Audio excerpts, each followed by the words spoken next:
하나님은 어떤 분이실까? 오래전에 유네스코에서 세계 어린이들에게 하나님을 그리라고 한 적이 있습니다. 세계 어린이들이 그리는 하나님은 어떤 하나님일까요? 아프리카 아이들은 검은 하나님, 유럽의 아이들은 하얀 하나님, 그리고 아시아의 아이들은 황색 하나님을 그렸습니다. 단순하죠. 자기가 경험한 하나님만을 이야기할 수 있을 뿐입니다. 그렇다면 성경의 하나님은 어떤 하나님이실까요? 그것도 역시 어쩌면 다 다를지도 모릅니다. 그런데 출애굽기에 보면은 하나님께서 당신 자신을 소개할 때 이렇게 말씀하십니다. 나는 여호와라. 여호와라고 하는 뜻은 스스로 존재하는 자라는 뜻입니다. 외부의 어떤 조건에 의해서 좌지우지되지 않고 스스로 판단하고 움직이는 자라는 뜻입니다. 사람들이 이러쿵저러쿵 한다고 거기에 흔들리는 분이 아니시라는 그런 뜻입니다. 그런데 스스로 존재하기 위해서는요, 반드시 필요한 것이 하나 있을 겁니다. 그건 의지입니다. 자신의 의지가 굉장히 중요한 거죠. 그러기에 여호와 하나님은 의지의 하나님이십니다. 의지가 있으십니다. 뭔가 뜻이 있습니다. 그냥 관망만 하시는 하나님이 아니시란 뜻입니다. 18세기 계몽주의 시대에 등장한 한 신학 이론이 있는데 이른바 이신론, 니이즘이라고 하는 이신론입니다. 세계를 창조한 조물주 신을 인정을 하되 그 신은 세상을 창조하고는 더 이상 세상을 간섭하지 않고 그저 관망만 한다라고 하는 자연신론입니다. 그래서 성경을 단순히 이성적인 면으로만 접근하는 신학사상으로 하나님의 계시를 부정하고 하나님의 간섭과 이적 등등을 부인하는 그런 신학사상입니다. 그래서 이 디이즘, 이 이신론에서는 기도할 필요가 없습니다. 그러나 성경에 나타난 하나님, 창세기부터 요한계시록까지 나타난 그 하나님은 창조의 하나님이시면서 동시에 의지의 하나님, 인간의 삶 속에 깊이 개입하시며 도우시고 살피시고 이끄시고 때로는 잘못된 것을 책망하시는 인격적인 그런 하나님이십니다. 이러한 하나님과 통할 수 있는 가장 좋은 길은 역시 사람도 의지가 있어야 한다는 거죠. 사모함이 있어야 합니다. 오늘 성경 본문은 그 장소가 베데스다입니다. 베데스다는 연못입니다. 길이 17m의 장망형 못으로서 베데스다라고 하는 뜻은 자비의 집이란 뜻입니다. 이 베데스다 연못가에는 언제나 많은 병자들이 모여들었습니다. 그것도 성경 본문에 보면은 맹인, 즉 시각장애인, 다리 저는 사람, 혈기 마른 사람들이 주종을 이루고 있습니다. 이는 무엇을 뜻하는가 하면은 이 병들은 당대에는 거의 불치의 병으로 인생의 막다른 골목에 다다른 사람들이 모여 있는 곳이다라는 뜻입니다. 고쳐버려야 고쳐볼 수 없는 그저 기적이나 바랄 수밖에 없는 사람들이 베데스다 못가에 둘러 있었습니다. 왜 그런가 하면 전해져 오는 말에 의하면은 가끔 하늘에서 천사가 내려와 그 베데스다 연못을 휘저어 놓는데 그때 제일 먼저 뛰어들어가는 사람이 어떠한 병이라도 고침을 받는다라는 얘기가 있습니다. 그러니 지푸라기라도 잡고 싶은 심정으로 많은 불치의 환자들이 그곳에 와서 이제나 저제나 기회를 기다리고 있었습니다. 학자들의 연구에 의하면은 이 못은 간헐천이랍니다. 가끔 땅 밑에서 물이 솟구쳐 올라오는 온천이랍니다. 그래서 사람들은 그것을 천사들이 물을 휘저은 결과라고 믿었고 그 순간 뛰어드는 사람은 고침을 받는다라고 하는 굳은 믿음을 갖고 그곳에서 한없이 기다리고 있었습니다. 이 현장에 예수님께서 찾아오셨습니다. 그리고 예수님은 한 병자를 찾아내셨는데 38년 동안 앓는 사람입니다. 아마도 중풍으로서 몸을 움직일 수 없는 사람이 아닐까 생각됩니다. 말이 38년이지 얼마나 긴 세월입니까? 정말 오랜 세월을 그는 병상에 누워 지냈습니다. 그를 예수님께서 찾아가 일으켜 주십니다. 놀라운 치유의 은총을 그에게 베풀어 주십니다. 8절에 예수께서 이르시되 일어나 네 자리를 들고 걸어가라 하시니 그 사람이 곧 나아서 자리를 들고 걸어가니라. 38년 동안을 꼼짝을 못했는데 어떻게 어떤 경로를 통해서 이 사람이 고침받고 일어났는지 우리는 모릅니다. 다만 예수님께서 명령하셨고 그리고 그 명령에 그의 몸이 반응했다, 순종했다라는 것입니다. 예수님께서 명하시면 능치 못함이 없는 줄로 믿습니다. 여러분의 고통과 여러분의 아픔에도 때로는 이런 예수님의 명령이 주어지기를 진심으로 소망합니다. 그런데 말이죠, 이 장면에서 저는 한 가지 이상한 것을 봅니다. 6절에 예수께서 그 누운 것을 보시고 병이 오래된 줄을 아시고 이르시되 네가 낫고자 하느냐. 예수님은 이미 아셨어요. 그가 병이 오래된 것을 말이죠. 그런데 그런 이에게 예수님은 네가 낫고자 하느냐라고 물으십니다. 좀 이상하지 않습니까? 이건 물어보나 마나한 일이 아닙니까? 그런데 어째서 예수님은 그에게 물어보시는 걸까요? 저는 어렸을 때 아프기를 잘했습니다. 믿어지지 않겠지만 몸이 늘 허약했습니다. 벌써 이렇게 웃는 소리가 들리는 거 보니까 안 믿는 모양인데, 아무튼 그랬어요. 나는 어렸을 때. 어렸을 때 저는 잔병 치료를 참 잘했어요. 어른들은 이런 나를 보고 9형제 중에 끝으로 태어나서 영양가 다 빠진 끝물젖을 먹고 자랐기에 체력이 허술하다라고 동네 어른들은 늘 나한테 그런 얘기를 하셨어요. 무슨 소리인지도 모르면서 어릴 때 하도 들으면서 컸어요. 그래서 나도 어릴 때부터 그래서 그런가 보다 했는데, 실은 태중에 있는 나를 우리 부모님이 원치 않아서 유산을 시키려고 독한 유산약을 과다 복용하여서 모진 목숨 죽지 않고 태어났지만 몸이 허약하게 태어난 겁니다. 어떻게 하냐고요? 내가 철드니까 우리 어머니가 자수하더라고. 사실은 어머니면서. 그래서 저는 어릴 때 잘 아팠어요. 특별히 감기를 잘 앓았습니다. 감기가 돈다 하면 영락없이 나를 거쳐서 그 감기는 딴 사람한테 갔지. 항상 감기는 나한테 왔어요. 그런데 말이죠, 감기 그거 앓는 것이 좋아요.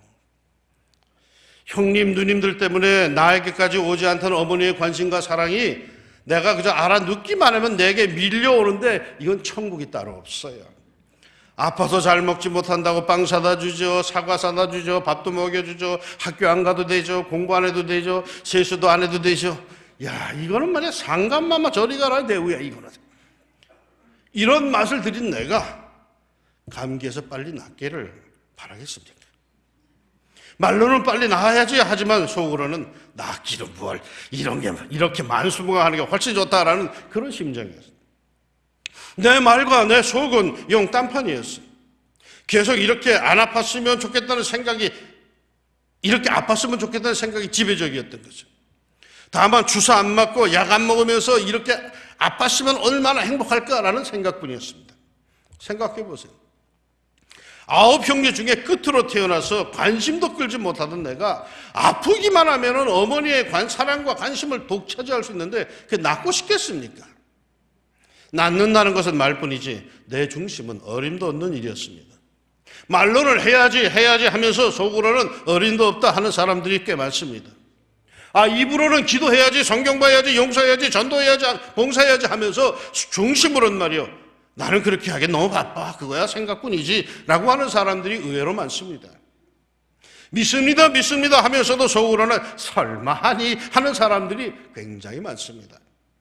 뭔가 새로워져야지, 거듭나야지 하면서도 실상 그렇게 하려면 불안해하고 두려워하는 사람들이 많습니다. 성령 충만해야 됩니다 라고 말들을 하면서도 말이죠, 정작 성령의 역사가 나에게 강하게 임할 때는 두려워서 뒤로 물러서는 사람들이 참으로 많습니다. 38년 된 병자예요. 처음에는 기백도 있었어요, 의지도 있었어요. 그러나 38년, 말이 38년이지 그 긴 병자의 삶, 아마 그는 그 상태가 도리어 편했을는지도 모릅니다. 그래서 예수님께서 그에게 묻습니다. 네가 정말로 낫기를 원하느냐? 네가 이 상황에서 정말 벗어나기를 원하느냐? 너무 오래되어서 관행이 되다시피 하고 생활이 되다시피 한 거지 습성, 병자 습성에서 정말 벗어나기를 원하느냐? 어쩌면 이 사람은 병자 생활을 하는 것, 그저 남에게 불쌍히 보여서 그날그날 빌어먹는 것이 더 편한지도 모릅니다. 낫기는 뭘, 나 그냥 이대로 살다 죽을래 하는 그런 심정일런지도 모릅니다. 그래서 예수님께서는 물으십니다. 네가 정말 낫기를 원하느냐? 이에 그는 이렇게 대답을 합니다. 병자가 대답하되, 주여, 물이 움직일 때에 나를 못에 넣어주는 사람이 없어 내가 가는 동안에 다른 사람이 먼저 내려가나이다. 이거 불평하는 거 아닙니다. 고침받고 싶은데 그것을 얻지 못해 아주 속상하다는 그런 말입니다. 38년이 흘러갔음에도 여전히 그에게는 낫고자 하는 열망과 강한 의지가 있었다는 거죠. 바클레이라고 하는 신학자가 이 본문을 추석하면서 이런 말을 했습니다. 예수님의 능력을 수용하기 위한 첫 번째 기묘한 사항은 간절한 소원이다. 예수는 우리에게 오시어 묻고 계신다. 그대가 진실로 변화되기를 원하는가? 만일 우리가 현 상태로 만족한다고 마음속에 새기고 있다면 그 변화는 우리에게 일어나지 않는다. 보다 좋은 일을 갈구하는 소원이 우리 마음에 용출되어야 한다.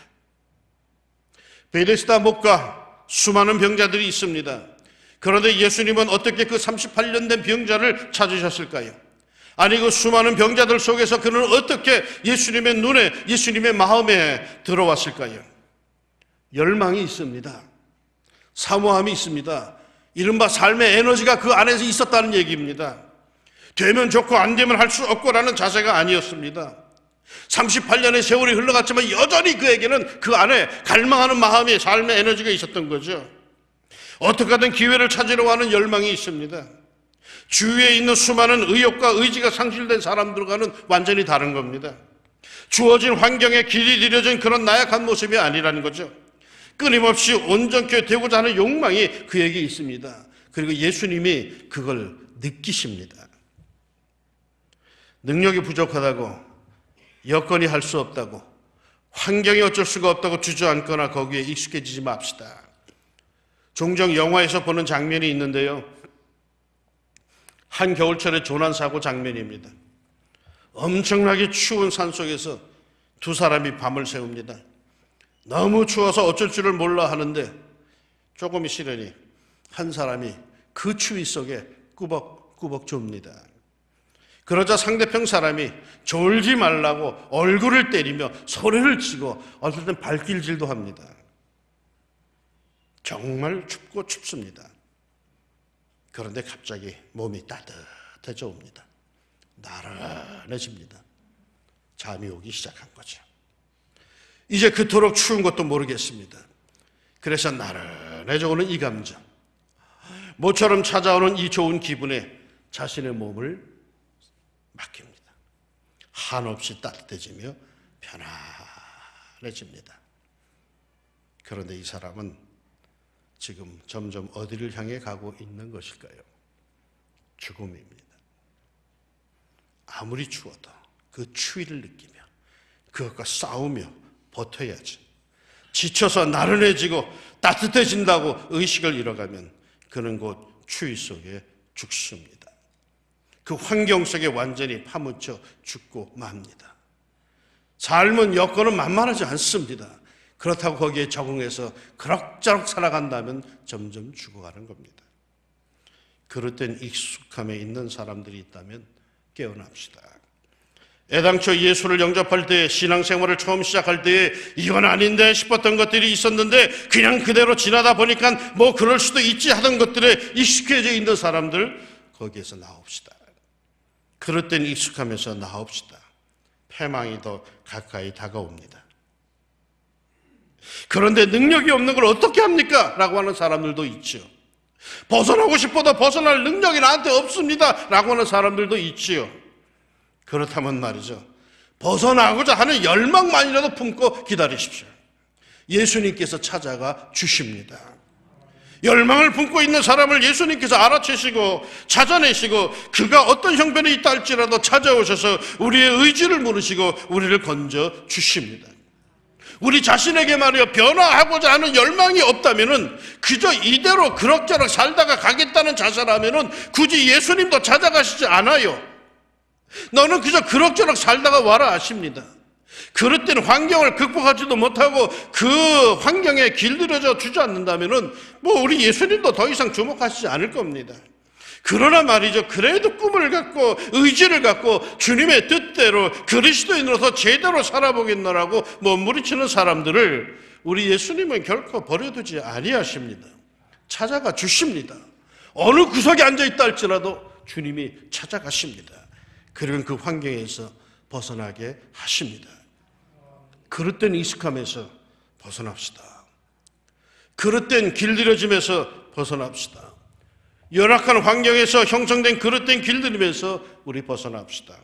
하도 오래되어서 이젠 자기의 생활이 되다시피 한 죄악에서 벗어납시다. 자기의 습관이 되다시피 한 죄에서 벗어납시다. 아니, 힘이 없으면 그래도 벗어나고자 하는 열망을 가집시다. 예수님께서 마침내 찾아가셔서 벗어나게 하시고 치료하시고 자유함을 주실 줄로 믿습니다. 의지가 있어야 합니다. 구원은 말이죠, 하나님의 자녀가 되는 것은 내 의지하고는 관계가 없습니다. 구원은 일방적인 하나님의 은혜입니다. 하나님이 나를 택하시고 일방적으로 나에게 은혜를 부어주시고, 그리고 어느 순간에 내가 그걸 깨닫고 하나님 하고 마음을 열 때 나는 하나님의 자녀가 거듭나는 것입니다. 그러나 구원받은 뒤에 내 삶의 성장과 성숙은, 축복은 내 의지가 있어야 합니다. 가만히 있는데 하나님께서 쏟아부어 주시는 법이 없어요. 가만히 있는데 세월 가는 대로 내버려 두는데 하나님이 그 사람을 성숙시키는 법이 없어요. 그냥 그대로 내버려 두시죠. 의외로 의지가 없는 사람들이 많습니다. 거저 세월 가는 대로 그냥 그렇게 사는 사람들이 많습니다. 예수님은 심지어 천국도 침노하는 자의 것이라고 말씀하셨습니다. 천국은 분명히 예수 믿는 사람이 가는 곳입니다. 그럼에도 불구하고 예수님께서 침노하는 자의 것이다 라고 하는 말의 의미는 의지가 강한 자가 천국을 차지한다는 뜻 아니겠습니까? 멍하니 살지 말라는 거예요. 하나님의 축복에 대한 의지를 갖고 삽시다. 성경에 보면 독특한 형제 이야기가 나옵니다. 에서와 야곱의 이야기죠. 저는 개인적으로 야곱, 이 사람을 별로 좋아하지 않습니다. 이 사람은 너무 야가 빠졌습니다. 나는 차라리 에서가 좋습니다. 그런데 하나님께서는 야곱을 더 사랑하십니다. 왜? 야곱은 하나님께 달라붙습니다. 축복을 사모합니다. 그 의지가 아주 대단합니다. 하나님의 감동을 삽니다. 반면에 에서는 관심이 없습니다.